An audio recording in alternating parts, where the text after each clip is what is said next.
Materia evangelismo, la misión integral. Clase 3, acercamiento a las personas. Seguimos con la A de acercamiento. Y audio número 6. Primero lo primero. Recordar imprimir la guía que recibirás al final de la clase. Completar con lapicera, con bolígrafo, mientras escuches el audio. Y por último, cotejar con la Biblia, que es, como siempre decimos, lo más importante. Debemos recordar, al hacer obra pionera en una ciudad, que primero son los principios bíblicos, luego las personas, posteriormente los programas y por último, en este orden finalmente, las propiedades. Procesando la observación en obras pioneras. Deseamos dedicar un audio al accionar pionero en una ciudad o los trabajos evangelísticos en barrios con la finalidad de iniciar una expansión, una extensión evangelística o lo que se conoce comúnmente como iniciar un anexo en algunas iglesias, ¿verdad? Término que, si bien, hago un paréntesis, un comentario, si bien es un término absolutamente coherente y un término bien acuñado por las iglesias, en lo personal creo que hablar de expansión misionera es un concepto más amplio, ¿no?, que el concepto de anexo. Vale la pena usar el concepto mejor de expansión misionera o evangelística. Continúo la lectura. La evangelización tiene que ver con la misión y por ello debemos preguntarnos cómo aplicamos esta misión. Pregunta disparadora. ¿Qué procesos habituales hemos desarrollado habitualmente las iglesias para ingresar con el evangelio a una ciudad? ¿Cuál es el proceso? Vamos a pensar un poquito en el proceso. Desde nuestra perspectiva religiosa, la cual es muy templo dependiente, generalmente, no siempre es así, generalmente, nos hemos acostumbrado a un proceso básico ordenado en 4 etapas, como vamos a mencionar a continuación. Paso 1, propiedades. Se busca un lugar, compramos, alquilamos un edificio, una casa, para dar inicio a las actividades en la zona. Claro está que más allá de todos los esfuerzos en salir a buscar las almas, el énfasis es hacer reuniones en dicho edificio que algún día será un templo. Estamos hablando de una obra pionera, ¿correcto? No estamos hablando de algunos días que vamos y hacemos avances misioneros y predicamos en las plazas y eso. No, estamos pensando fundamentalmente cuando la familia misionera ya está establecida, como un abordaje particular y general al paso de estos últimos años, ha sido siempre primero el concepto de la propiedad. No tengamos una propiedad. En segundo lugar, cuando ya está la propiedad, los programas. Una vez que tenemos la propiedad, armamos una estrategia diseñando un programa basado en las posibilidades de la propiedad, obviamente, que hemos adquirido. Ejemplo, si es casa, iniciamos con reuniones caseras, no podemos hacer reuniones allí para mucha cantidad de gente. El programa a ofrecer tiene el límite de la propiedad adquirida, no podemos convocar a todo un barrio con una actividad que van a venir 100 personas si la propiedad que tenemos entran 40, por ejemplo. Paso número 3, bueno, nos dedicamos a las personas. En base al programa, que a su vez fue adaptado a la propiedad. Invitamos a las personas para que vengan. Se debe trabajar mucho en el programa para hacerlo atractivo, para el grupo en cuestión. No siempre se logra, pero vamos a hacer un programa acorde al templo o a la propiedad que tenemos, a la casa que tenemos. Y en cuarto lugar, los principios. Ahora sí, ya con las personas que responden al programa y que asisten a la propiedad, estamos en condiciones de enseñarles los principios bíblicos utilizando diferentes recursos dentro de la propiedad. Al revisar las secuencias de conquistas en el libro de Hechos, encontramos un orden totalmente diferente al expuesto.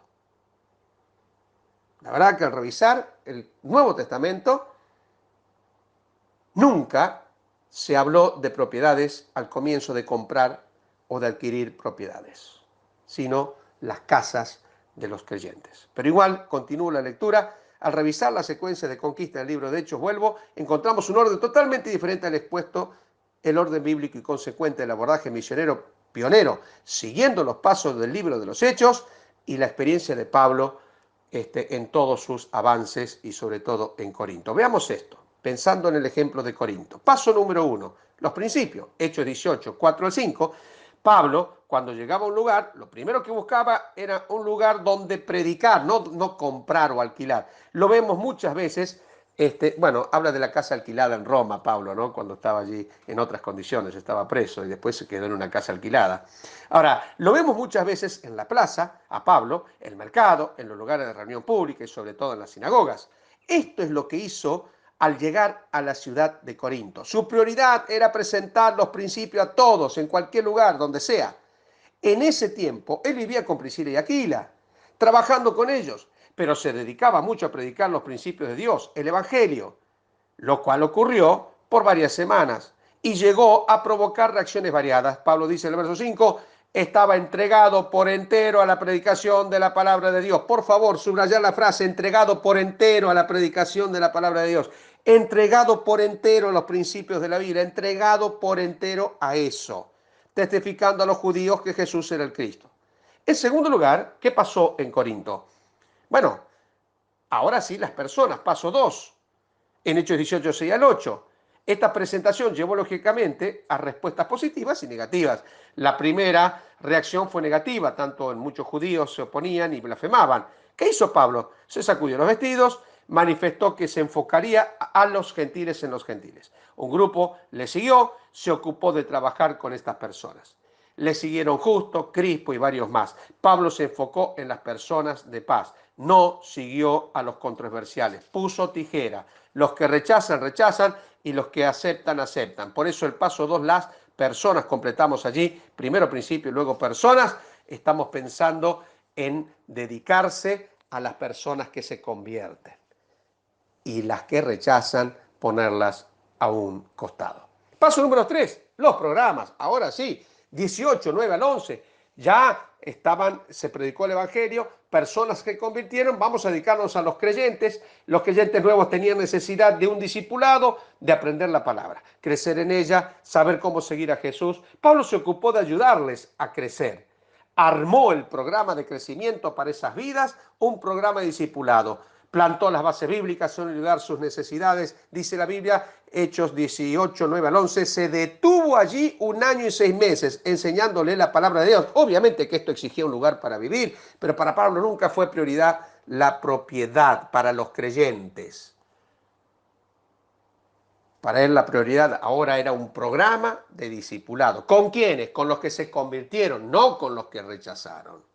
Y por último, las propiedades. Ahora sí, 1 Corintios 14, 23. Corinto es la única iglesia, al menos que se menciona en la Biblia, que tenía un lugar que podríamos identificar, que menciona de forma explícita la Biblia, que podríamos identificar actualmente como un templo cristiano, un lugar o salón donde de algunas de las casas un salón amplio, ¿no? Cuando os reunís como iglesia en un mismo lugar, dijo Pablo a los Corintios. O sea, un centro, un lugar de predicación de la palabra. Se reunían semanalmente como iglesia de la ciudad. Si pues toda la iglesia se reúne en un solo lugar, ya lo mencionamos, y este lugar fue adquirido o alquilado mucho después de que se fue Pablo de la ciudad. Las propiedades, las propiedades estaban al final de las prioridades para Pablo. Esto podemos notarlo en el caso de las iglesias de Jerusalén, esta misma progresión. Primero, los principios, Biblia, mensaje, palabra de Dios, las verdades de Dios. Segundo, las personas, quiénes son las que aceptan, quiénes son las que rechazan. Tercero, programas para esas personas. Y por último, pensar en las propiedades. Si queremos mirar lo primero que se realizó entonces, estoy leyendo en el día de Pentecostés a nivel misional, es la presentación de la palabra. Pero lo primero que ocurre en la iglesia primitiva se pone de pie y comparte el Evangelio, Hechos de los Apóstoles, capítulo número 2. Los principios fueron predicados a todos los presentes. Leamos las porciones de Hechos. Y si hay algo que debemos priorizar como evangelistas es llegar con los principios bíblicos. Estos principios bíblicos incluyen la oración, la palabra, que la persona se bautice, etcétera, etcétera. Sea cual sea la estrategia, los principios de Dios deben ser siempre aquellos que nos abren camino, no torcer los principios de Dios para abrir camino. Como Pablo decía a los tesalonicenses, capítulo número 2, hemos predicado con denuedo en Tesalónica y nuestra palabra no procedió ni de mentira, ni de engaño, ni de error, ni con impurezas, porque no queremos darle la gloria a los hombres, sino tener la gloria de Dios y ser aprobado por Dios en nuestra tarea evangelizadora. Decía Pablo a los tesalonicenses, entre paréntesis. Los principios siempre conducen al evangelista en el camino correcto de la verdad bíblica. Luego vemos allí mismo, en general, en la iglesia de Jerusalén, estamos hablando, vemos en la progresión, las personas responden a la palabra. ¿Qué pasó con los que rechazaron el evangelio? No sabemos qué pasó.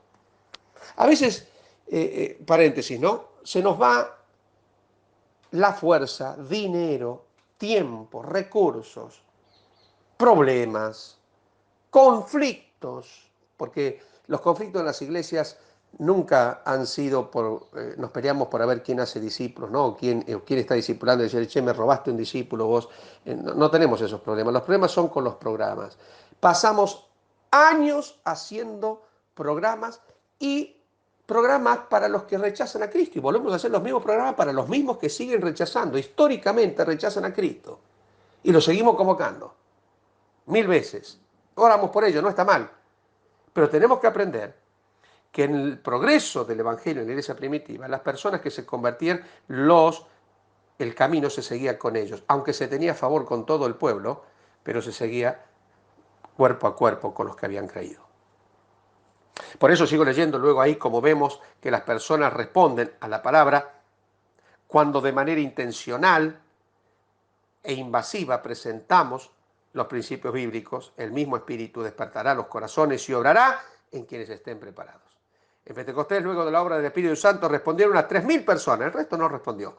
De allí en adelante se comenzó a trabajar en los lugares donde habitualmente se encontraban. Nunca fue desesperación de la iglesia en Jerusalén un lugar para congregarse. Todos los creyentes se congregaban en el templo, allí en el atrio y en otras partes del templo judío. Termino, en medio de ese proceso en que se compartían los principios de las personas, surgieron situaciones y necesidades especiales. Seguimos hablando de la iglesia en Jerusalén, el otro ejemplo, aparte de Corinto. Desde allí surgió la necesidad de un programa. ¿Cuándo aparece un programa en la Biblia? Es decir, vamos a hacer un programa especialmente, vamos a diseñar algo. ¿En qué sentido? Bueno, inicialmente todos compartían sus cosas, llegando a distribuirse comida a los necesitados. Eso requería un programa. Y en este contexto, donde aparece la necesidad especial, las viudas de los griegos eran desatendidas y fue necesaria la organización de un programa. Nosotros les llamaríamos un ministerio. Designaron a 7 diáconos para que se ocuparan de la distribución diaria. Es el primer programa que aparece en cuanto a armemos un ministerio especial para esto. Hechos 6, 1 al 7. ¿Y las prioridades? Eso no se mencionan en Jerusalén. No se menciona en Jerusalén. Lo primero que se pregunta, querido estudiante, es el qué. Después quiénes, después cómo y por último dónde. El caballo va siempre delante del carro. Cuando queremos empezar una obra y nos desesperamos por el dónde, después cómo hago para que me escuchen y después qué hago con los que me escuchan, estoy haciendo un camino inverso al que enseña la Biblia. Les animamos a recordar que el orden de las prioridades primero son los principios bíblicos, no solo en la cabeza, sino en la manera de vivir con nuestra vida, que lo absolutamente avale lo que estamos diciendo. En segundo lugar, las personas. Prestar atención quiénes son los que se convierten, no seguir haciendo programas para los que rechazan, pero sí programas, entonces aparece en tercer lugar para los que se convirtieron. Y por último, pensemos en las propiedades. Yo con esto quiero señalar algo. Muchas veces en obras misioneras he visto, y esto es personal lo que voy a decir, misioneros o iglesias que han emprendido proyectos titánicos de propiedades, que a veces se transformaron en una situación de muy difícil de sostener cuando había que pagar y se desconcentró totalmente la tarea, poniendo los ojos en la propiedad, en los créditos, en los préstamos, en los pagos y obviamente dejando a un costado las personas que son el fundamento principal de toda obra pionera. Debemos recordar al hacer obra pionera en una ciudad entonces que primero lo primero son los principios, luego las personas, posteriormente los programas y por último las propiedades. Si las propiedades vienen antes, gloria a Dios, pero que no nos lleve toda la fuerza o gran parte de ella el tema de las propiedades y los programas.